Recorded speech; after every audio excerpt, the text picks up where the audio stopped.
शमूएल की पुस्तक बहुत खास है, that shows God's love and God's care and God's presence with people. आइए हम 12 अध्याय पढ़ेंगे। शमूएल को संदेश मिल रहा है यहोवा की ओर से। हमने अब तक जो है 11 अध्याय कंप्लीट किए हैं और 11 अध्याय के बाद आज 12 अध्याय में देखेंगे शमूएल को संदेश मिल रहा है परमेश्वर की ओर से। क्या है संदेश? 12 अध्याय के पहले वचन में लिखा है, तब शमूएल ने सारे इजराइलियों से कहा, सुनो, जो कुछ तुमने मुझसे कहा था उसे मानकर मैंने एक राजा तुम्हारे ऊपर ठहराया है, और अब देखो वह राजा तुम्हारे आगे आगे चलता है। और अब मैं बूढ़ा हूँ और मेरे बाल सफ़ेद हो गए हैं और मेरे पुत्र तुम्हारे पास हैं, और मैं लड़कपन से लेकर आज तक तुम्हारे सामने काम करता रहा हूँ। मैं उपस्थित हूँ, इसलिए तुम यहोवा के सामने, उसके अभिषिक्त के सामने साक्षी दो कि मैंने किसका बैल ले लिया या किसी का गधा लिया या किसी पर अंधेर किया या किसी को पीसा या किसी के हाथ से अपनी आंखें बंद करने के लिए घूंस लिया। बताओ और मैं वह तुमको फेर दूंगा। वे बोले, तूने ना तो हम पर अंधेर किया, ना पीसा, ना किसी के हाथ से कुछ लिया।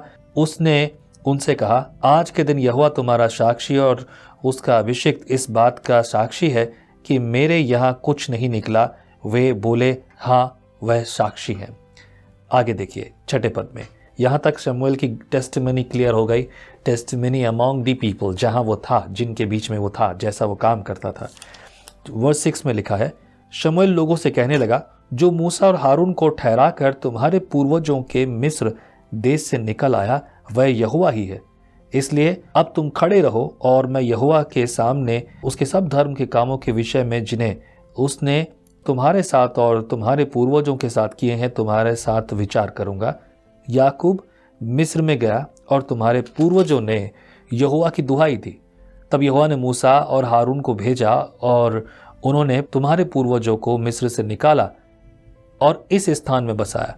फिर जब वे अपने परमेश्वर यहोवा को भूल गए, तब उसने उन्हें हासोर के सेनापति सीसरा और फलिश्तियों और मोआब के राजा के अधीन कर दिया और वे उससे लड़े।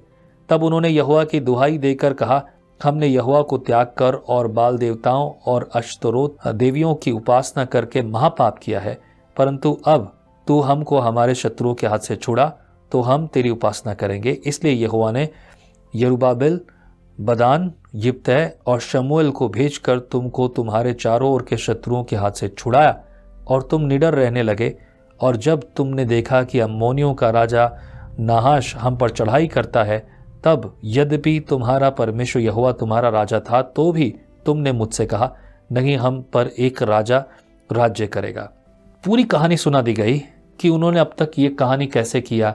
सब बातें परमेश्वर उनके सामने खोल खोल कर रख रहा है। someone is giving the history and reason और consequences, इतिहास और जो कारण हो रहा है और उसका परिणाम। अगर कोई ये सारी बातें रख दे और उसके बावजूद अगर किसी को समझ में ना आए तो ये कितनी बड़ी मूर्खता की बात होगी। और इज़राइल तो ये बार बार करता रहा। 13 वचन में लिखा है, अब उस राजा को देखो जिसे तुमने चुन लिया और जिसके लिए तुमने प्रार्थना की थी। देखो यहोवा का एक राजा तुम्हारे ऊपर नियुक्त कर दिया है।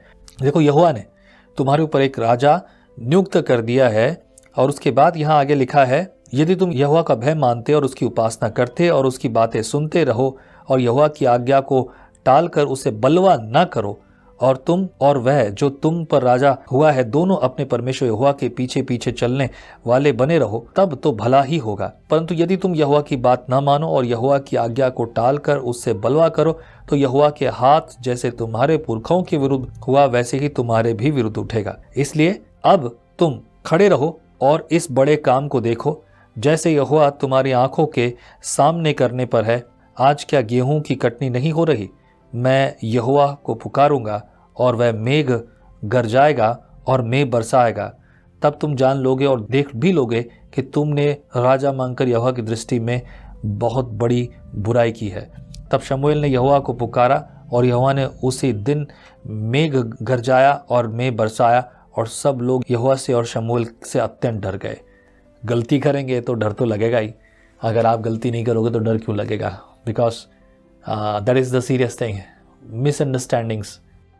न्यू टेस्टमेंट में पहले साफ शब्दों में लिखा है, मनुष्य अपनी अभिलाषाओं में पढ़कर परीक्षा में पड़ता है। इजरायली भी अभिलाषाओं में पढ़कर परीक्षा में पड़ गए। शुरुआत से यह मनुष्य का स्वभाव ही हो गया है। हम भी कुछ ऐसा ही कर रहे हैं। अगर ऐसा ना करेंगे तो अपने जीवन में कुछ भली बातों को पाएंगे। आओ हम ऐसा ना करें। 19 पद से लिखा है, तब सब लोगों ने शमूएल से कहा, अपने दासों के निमित्त अपने परमेश्वर यहोवा से प्रार्थना कर कि हम मर न जाएं, क्योंकि हमने अपने सारे पापों से बढ़कर यह बुराई की है कि राजा मांगा है। Now they confess it, right. अब वो इस बात का अंगीकार कर रहे हैं कि हमने गलती की है। शमूएल ने लोगों से कहा, डरो मत, तुमने यह सब बुराई तो की है, परंतु अब यहोवा के पीछे चलने से फिर मत मुड़ना, परंतु अपने संपूर्ण मन से उसकी उपासना करना, नहीं तो ऐसी व्यर्थ अवस्थाओं के पीछे चलने लगोगे जिससे न कुछ लाभ पहुंचेगा और न कुछ छुटकारा हो सकता है, क्योंकि वे सब व्यर्थ ही हैं। सीधे शब्दों में उसने समझा भी दिया। अभी तो ये वो कह रहे हैं कि तू प्रार्थना कर। इसने पहले ही बिना यहोवा से प्रार्थना किए उन्हें शांति और सांत्वना दी, because he was good leader, he was the one जिसे परमेश्वर ने चुना था। वो परमेश्वर को जानता था और इसीलिए उसने कहा, डरो मत, परमेश्वर यहोवा तुम्हारे साथ है, अभी डरो मत। अगर तुमने ये बात नहीं मानी, उसने उन्हें सांत्वना ही नहीं दी, परंतु उन्हें रास्ता भी बताया और उन्हें कॉन्सिक्वेंसेस भी बताए। मतलब रास्ता बताया, समस्या भी बताई, समस्या का हल भी बताया, और समस्या को अगर उन्होंने बात नहीं मानी तो उनके साथ क्या होगा वो भी बता दिया। लेकिन फिर भी इजरायली का मानने वाले हैं। देखेंगे हम आगे क्या होता है। फिर इसके बाद इस प्रकार से लिखा है 22 पद में, यहोवा तो अपने बड़े नाम के कारण अपनी प्रजा को न तजेगा, क्योंकि यहोवा ने तुम्हें अपनी ही इच्छा और अपनी प्रजा बनाया है। फिर वह मुझसे दूर हो कि मैं तुम्हारे लिए प्रार्थना करना छोड़कर यहोवा के विरुद्ध पापी ठहरूं। मैं तो तुम्हें अच्छा और सीधा मार्ग दिखाता रहूंगा।